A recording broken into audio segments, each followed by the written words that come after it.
pemandangan di luar penginapan saya. Keren sekali ya. I know you told your friend you're not okay. Tell me what's wrong and why you never said you felt that way. Guess you're trying to stay strong and fake a smile until I look away. But I've known you too long, it hurts to watch your blue eyes fade to gray as you fade away.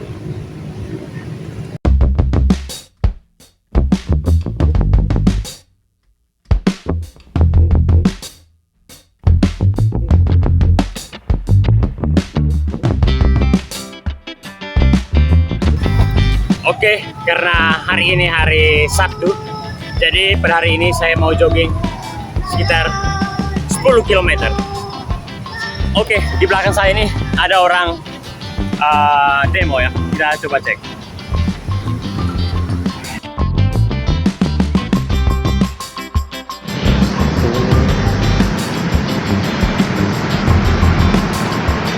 Ada drone itu. Ini mereka demo, tapi tidak tahu demo apa ini.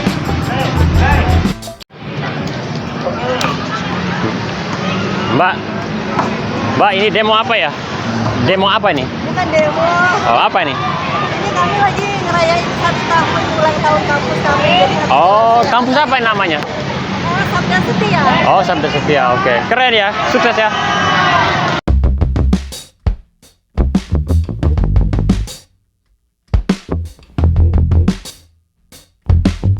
Wow. Keren sekali pesawat. Mantap.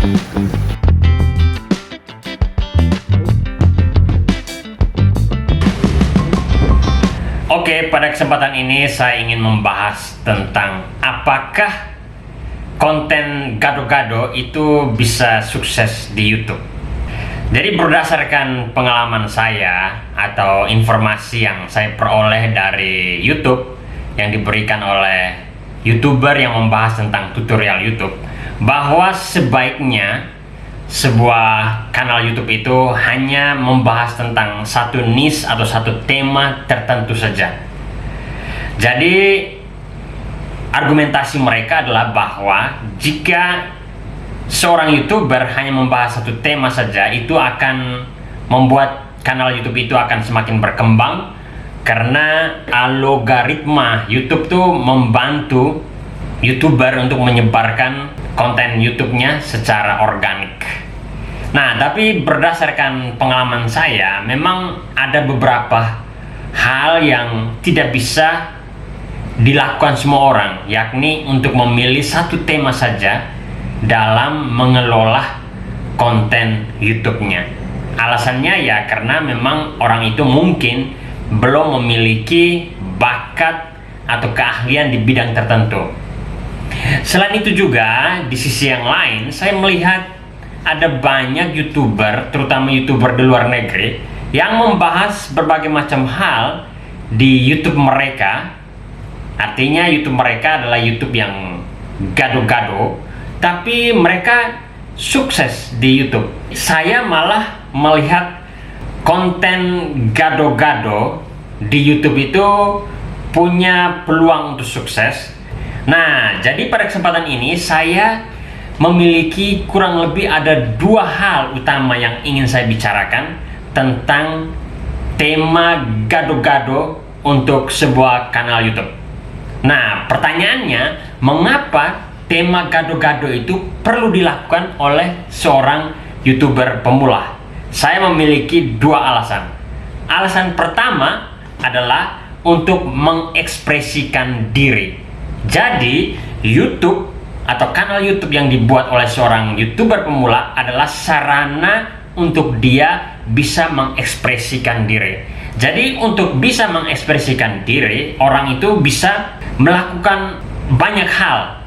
Karena dalam diri seorang YouTuber sebagai seorang manusia, dia memiliki banyak potensi.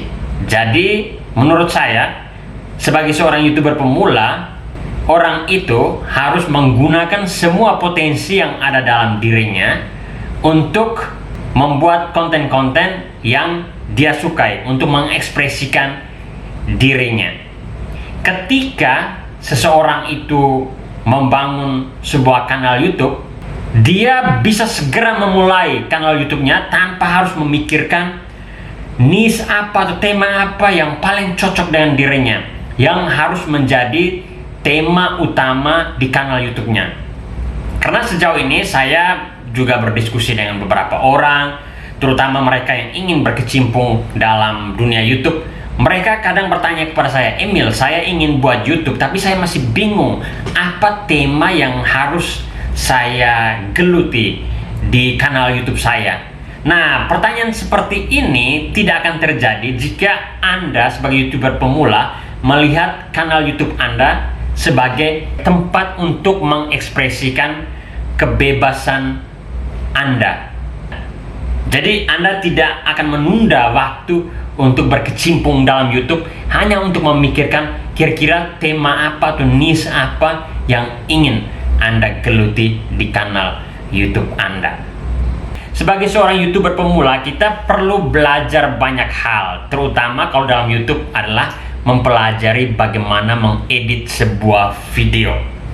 Jadi kalau kita punya tema gado-gado, misalnya tema vlog, tema tutorial, itu bagus karena dengan menggeluti berbagai macam tema itu, kita dapat mempertajam kemampuan editing kita.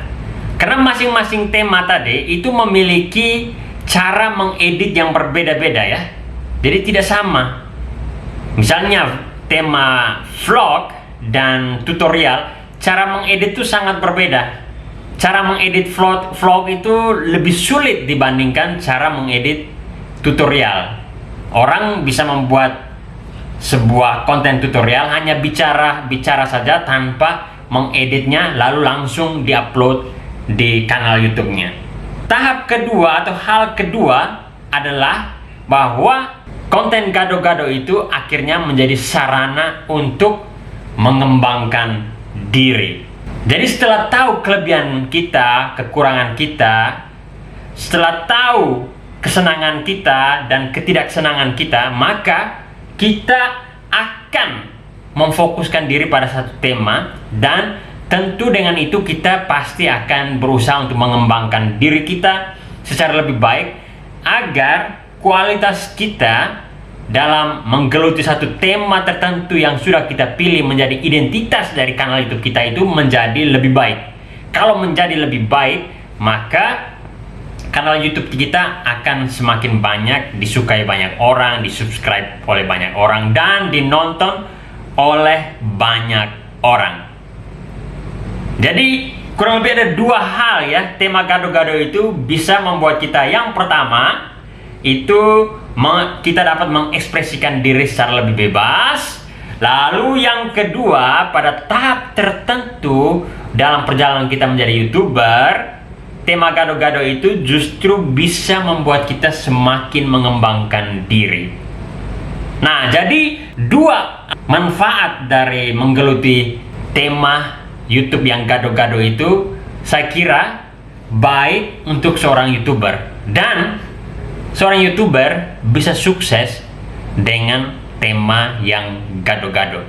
Jadi untuk Anda atau siapa saja yang menonton video ini yang ingin sekali untuk menjadi YouTuber atau ingin membuat video dan diposting di kanal YouTube-nya, maka Anda tidak boleh takut untuk mulai, dan Anda bisa mulai itu dengan tema yang gado-gado. Oke, saya kira itu saja. Kita kembali ke vlog.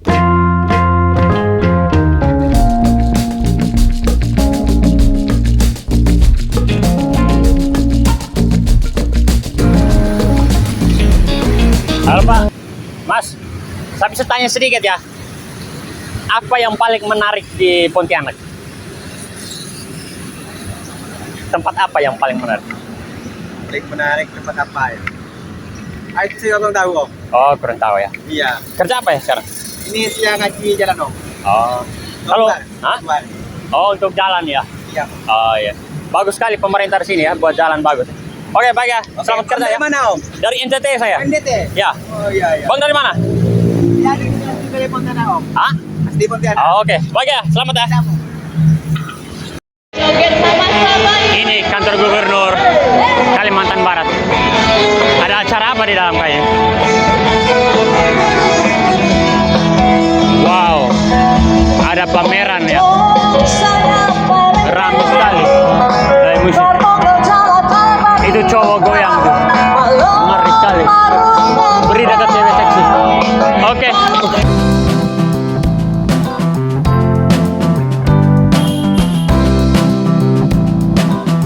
Oke.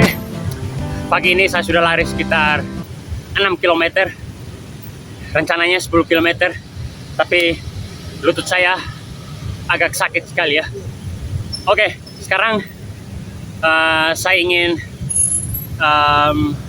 membahas kira-kira apa yang paling menarik dari Pontianak. Tadi waktu saya tanya satu orang yang saya jumpai di jalan tadi, yakni seorang pekerja trotoar, dia malah tidak tahu jawab apa yang menarik di Pontianak. Tapi kalau berdasarkan pengalaman saya berlari pagi ini, menurut saya yang paling menarik dari Pontianak adalah trotoar yang dibuat oleh pekerja tadi yang saya tanya. Kenapa begitu? Karena trotoarnya sangat besar, bersih, nyaman untuk orang-orang yang suka berlari seperti saya. Ya, khususnya orang yang suka berlari di jalan umum ya, atau di trotoar umum. Bukan di lapangan atau di stadion. Kenapa? Karena saya tidak suka berlari di stadion atau lapangan, karena tidak menarik. Kita hanya melihat pemandangan yang sama selama 1 jam atau lebih. Karena itu saya lebih suka berlari di trotoar atau di sepanjang jalan publik, terutama di Pontianak. Bravo pemerintah Pontianak, keren. Tingkatkan pelayanan publik yang luar biasa ini. Mantap.